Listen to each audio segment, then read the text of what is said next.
나는 평범한 대학생이었다.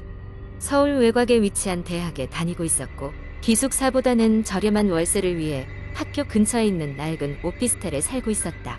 그곳은 다소 싸늘하고 음산한 분위기가 감돌았지만 경제적 사정을 고려하면 만족할 만한 선택이었다. 하루는 늦은 밤까지 과제를 하다가 무언가가 이상하다는 느낌이 들었다. 방 안에서 이상한 냉기가 흘러나온다는 것을 감지할 수 있었다. 하지만 난 단지 실내 온도가 떨어졌겠거니 하고 다시 과제에 몰두했다. 그러던 중 창문 밖을 무심코 바라봤는데 창밖에는 아무것도 있을 리 없는 8층 높이의 형체가 어슴푸레하게 보였다. 깜짝 놀라 다시 자세히 보니 아무것도 없었다. 대충 그렇게 넘어가려는 순간 동공에서 피로감이 쌓인 탓이라고 나를 위로하며 스스로에게 현실적 설명을 부여했다. 그러나 그날 이후로 나의 일상은 끊임없는 불안감으로 뒤덮이기 시작한 것 같았다. 며칠 후 밤 12시쯤이 되었을 무렵이었다. 이번에는 분명히 누군가 현관문을 두드리는 소리가 들렸다. 살짝 긴장이 되었지만 화를 낼 준비를 하고 인터컴을 확인했지만 아무도 보이지 않았다. 아마 장난인가 보다 하면서 무시하고 다시 침대로 돌아갔다. 다음 날도 그 다음 날도 매일 밤 같은 시간에 반복해서 누군가 문을 두드렸다. 두려움이 커졌지만 이사를 갈 수 있는 상황도 아니었다. 그러던 어느 날 두드림 소리 대신 천천히 자기 방으로 들어가는 신발 끄는 소리를 들었다. 울컥하는 공포에 얼어붙어 움직일 수가 없었다. 그저 스스로를 달래며 환청이다라고 생각할 수밖에 없었다. 잠에 들려고 애쓰던 중 갑자기 거실 방에서 소리가 들렸다. 소리가 점점 내 방으로 다가오며 마치 질질 끌리는 소리처럼 묵직하게 바닥을 스치는 음향이었다. 몸은 공포로 인해 움직이지 않았지만 나는 기괴한 차분함 속에서 서로 싸우는 감정을 억누른 채 가만히 있었다. 그리고 그 순간 분명 누군가 내 방에 있음을 느꼈다. 눈을 감고 기도하듯 속삭이는 버릇도 없이 자연스럽게 속마음을 엮은 슬픈 짓은 처음이었다. 그리고 희미한 목소리가 들렸다. 여기서 나가라. 그 후로 나는 그곳에 있다간 안 되겠다는 생각에 생활의 어려움에도 불구하고 더 이상 그 방에서 있을 수 없었다. 다음 날 서둘러 짐을 챙기고 다시는 돌아가지 않겠노라 다짐했다. 며칠 뒤 오피스텔 관리실에 찾아가 설마 하는 마음에 문의했다. 알고 보니 몇 달 전 내 방에서 누군가가 극심한 우울증 끝에 안타까운 선택을 했다는 소식을 들었다. 그 일을 계기로 방이 바뀌기 전까지 그 방은 항상 공실이었다고 했다. 마지막으로 오피스텔을 떠나는 날 뒤를 돌아봤다. 그리고 그 형체가 창가에 서 있는 것을 다시 보았다. 누가 있었는지 모르겠지만 그도 그저 구원을 원했던 누군가였을지도 모른다고 생각했다. 서둘러 그곳을 떠나면서 마음속으로 내 작은 방에서 남몰래 그들의 평안을 빌었다.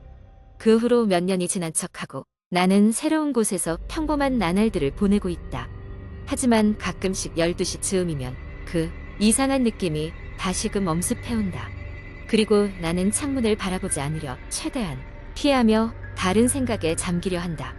그 뭐랄까, 그때 이후로 나는 그곳을 포함해 모든 낡은 오피스텔을 주변에서 조심하게 된다. 내 사건은 단지 시작일 뿐일지 모른다는 생각에 빠질 때도 많지만 이런 일이 다시 일어나지 않기를 간절히 바랄 뿐이다. 두 번째 이야기. 어느 작은 마을에 유령의 집이라고 불리는 낡은 건물이 있었다.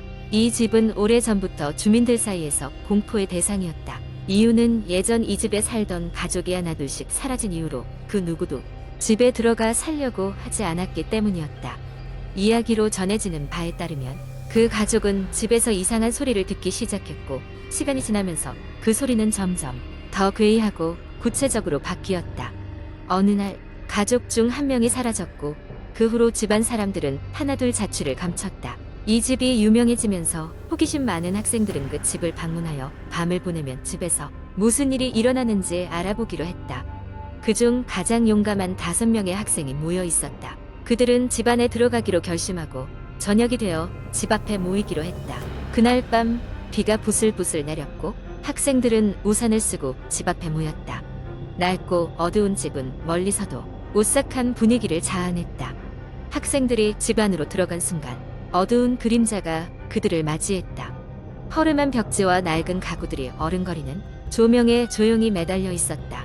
바람이 불 때마다 창문은 삐걱거렸고 먼지가 자욱하게 쌓인 바닥을 발걸음이 스쳤다. 시간이 흐르면서 학생들은 각자 집 안에 다른 공간을 탐험하기로 했다. 한 학생은 다락방으로 향했고 또 다른 학생은 지하실로 내려갔다. 나머지 학생들은 거실을 살펴보기로 했다. 지하실로 내려간 학생은 계단이 으스러질 듯한 소리를 낼 때마다 불안감을 느꼈다. 지하실은 어둡고 차가운 공기로 가득 차 있었다. 어느 한 구석에서 무언가 바스락거리는 소리가 들렸고 그는 그쪽으로 천천히 다가갔다. 그곳에는 낡은 박스들이 쌓여 있었고 박스 하나가 조금 열려 있었다. 그 박스를 여는 순간 그는 식은땀이 흘러내리는 것을 느꼈다. 그 안에는 오래된 사진들이 있었고 사진 속 인물들의 눈동자는 마치 자기를 따라오는 듯한 느낌을 주었다. 다락방에 간 학생은 어둡고 좁은 공간에서 어린 시절의 장난감들이 흩어져 있는 것을 발견했다. 장난감들은 먼지와 거미줄로 덮여 있었고 그는 그중 하나를 들어 흔들어 보았다. 그 순간 배경의 벽 쪽에서 낮은 웃음소리가 들리기 시작했다. 혼란스러워하며 그곳을 살펴보던 그는 벽에 걸린 큰 거울을 발견했다. 거울에는 그의 모습이 비춰졌지만 그 옆에 서 있는 다른 실루엣은 그를 오싹하게 했다. 그는 돌아서 보았으나 아무도 없었다. 거실에 남아있던 세 학생은 벽난로 근처에서 오래된 앨범을 발견했다. 앨범을 넘기며 그들은 예전 가족의 일상적인 삶의 모습이 담긴 사진들을 보았다. 하지만 페이지를 넘길수록 사진의 분위기는 점점 어두워지기 시작했다. 마지막 페이지에 다다랐을 때 그 페이지에는 우리를 찾지 마세요라는 문구가 날카로운 글씨체로 적혀 있었다. 그들 모두 잠깐 동안 얼어붙었다. 그때 집의 모든 전등이 깜빡거리기 시작하더니 완전히 꺼졌다. 집안은 갑자기 정적에 휩싸였고 땅 밑에서 누군가 발을 끄는 소리가 들리기 시작했다. 학생들은 공포에 질려 서로를 붙잡고 그 소리에 귀를 기울였다. 소리는 더 가까이 다가왔고 학생들은 급히 서로를 불러 방을 빠져나와 정면문으로 달려나갔다. 한 학생이 문을 열자 그들이 보인 것은 집 밖이 아니라 똑같은 거실이었다. 그들은 자신들이 이상한 시공간에 갇혔다는 것을 깨닫게 되었다. 두려움에 사로잡힌 채 학생들은 다시 한번 그 집을 탈출하기 위해 노력했지만 갈수록 그 집에 깊이 빠져드는 기분이 들었다. 시간은 점점 흐르고 비명과 공포의 소리가 집을 가득 메웠다. 그날 밤 학생들은 그곳에서 마지막 빛을 본 이후 그 누구도 그 집에서 나오지 않았다. 마을 사람들은 그 사건 이후로 더 이상 그 집 근처에 가려고 하지 않았다. 그 집은 여전히 마을 한 구석에서 비와 바람에 낡아가고 있었지만 그에 관한 이야기는 전설처럼 사람들 사이에 남아 있었다. 그리고 오늘날에도 여전히 그곳에 무언가가 살고 있다고 믿는 사람들도 있었다. 세 번째 이야기 어느 한적한 마을에 살고 있는 20대 청년 민수의 이야기이다. 민수는 평소에 인터넷에서 공포소설이나 괴담을 즐겨 읽곤 했다. 어느 날 그는 인터넷 커뮤니티에서 정말 무서운 공포 체험이라는 글을 발견했다. 글은 이렇게 시작했다. 안녕하세요.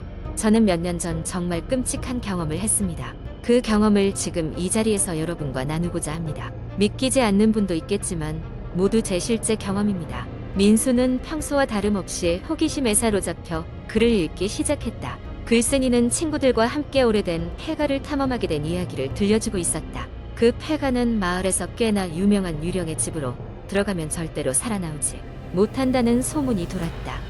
글쓴이는 친구들 몇 명과 함께 공포심을 즐기기 위해 그곳으로 향했고 폐가 안으로 들어가게 되었다. 폐가에 들어가자마자 그들은 이상한 기운을 느꼈다. 싸늘한 바람과 함께 바닥에서부터 스멀스멀 올라오는 한기에 그 누구도 곧바로 발길을 돌릴 수 없었다. 입구 근처에서는 오래된 신문 조각과 부서진 가구들이 어지럽게 널려 있었고 그것들은 마치 폐가가 살아있다는 듯 으르렁거리는 소리를 내고 있었다. 그들이 가장 먼저 들어간 방은 거실로 보이는 곳이었다. 먼지와 거미줄로 가득한 방 중앙에는 오래된 피아노가 하나 있었다. 아무도 앉아있지 않은 피아노 의자에서 갑자기 누군가가 건반을 두드리는 듯한 소리가 들리기 시작했을 때 그들은 분명 잘못 들었을 거라고 생각했다. 그러나 고지여 방 안 가득 찬 악의적인 웃음소리가 그들의 귀를 때렸다. 그들은 급히 다른 방으로 움직였지만 그 후로도 이상한 현상은 계속됐다. 문틈 사이로 빨간 눈이 반짝이기도 하고 아무도 없는 텅 빈 방에서 발자국 소리가 그들의 뒤를 따르기도 했다. 더 이상 버틸 수 없게 된 그들은 당장 폐가를 빠져나가기로 결정했다. 하지만 나오는 길은 들어온 길과 전혀 달랐다. 그들은 미로처럼 얽힌 복도를 헤매고 또 헤맸다. 그 순간 한 친구가 소리쳤다. 이쪽으로 와. 여기로 나오면 돼. 그 친구가 손가락으로 가리킨 방향에는 아주 좁고 어두운 복도가 이어져 있었다. 그래서 그들은 그 길로 뛰어가기 시작했고 마침내 어두운 복도의 끝에서 희미한 외부의 빛을 발견할 수 있었다. 그들이 폐가를 빠져나와 숨을 돌릴 즈음 그들은 한 가지 소름 끼치는 사실을 깨달았다. 방금 그들을 이끌어 주었던 친구는 사실 당일 그들과 함께 오지 않았던 친구였던 것이다. 혼동 속에서 그들은 서로의 얼굴을 확인했을 때 그 친구는 그들의 그룹에 없었다. 이후로 그 누구도 다시는 그 폐가에 가지 않았으며 마을 사람들은 더욱 조심하게 되었다고 한다. 글쓴이는 그날의 일을 계기로 더 이상 공포 이야기를 즐기지 않게 되었다고 덧붙였다. 민수는 글을 다 읽고 나서 알 수 없는 섬뜩한 기분에 휩싸였다. 문득 그의 방 한 구석에서 이상한 소리가 들려오는 듯했지만 그는 그냥 바람 소리라며 애써 무시하고 잠자리에 들기로 했다. 그러나 그날 밤 민수는 꿈속에서 끊임없이 자신을 부르던 누군가의 목소리를 듣게 되었다.